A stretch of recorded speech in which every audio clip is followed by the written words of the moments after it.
Bonjour. Vous vous êtes déjà demandé ce qu'avaient pu faire vos ancêtres pendant la guerre? Ou même à quoi ils ressemblaient? Alors vous êtes au bon endroit, nous allons voir ce qu'est une fiche de matricule militaire et comment la retrouver dans les archives. Les fiches de matricule militaire existent depuis 1876.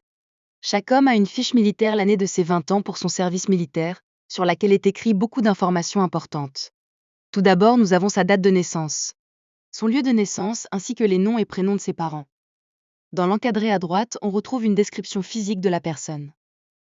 Ensuite, on peut voir le motif d'une possible dispense qu'aurait pu avoir l'individu. Il peut par exemple avoir été dispensé s'il avait une mauvaise vue.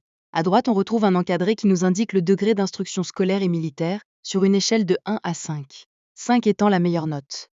En dessous, ainsi que dans la colonne sur le côté, on retrouve tous les corps d'armée et régiments qu'il a pu rejoindre, ainsi que ses grades. Enfin, dans les derniers encadrements, on retrouve les périodes où il a été un soldat actif, celle où il a été dans la réserve et la date de sa retraite militaire. Pour retrouver la fiche d'un ancêtre dans les archives, il faut que vous sachiez au minimum son année de naissance, ainsi que son lieu de naissance, ce qui est très souvent suffisant. Vous allez ensuite vous rendre sur Internet et trouver le site des archives du département de naissance de votre ancêtre. Vous allez ensuite aller dans les archives numérisées, puis dans les registres de matricule militaire.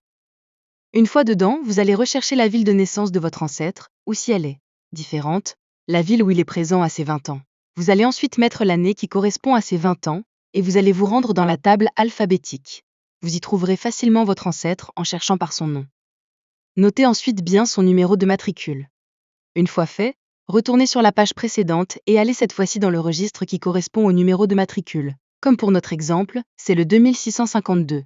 Nous allons dans le registre des fiches allant de 2500 à 2816.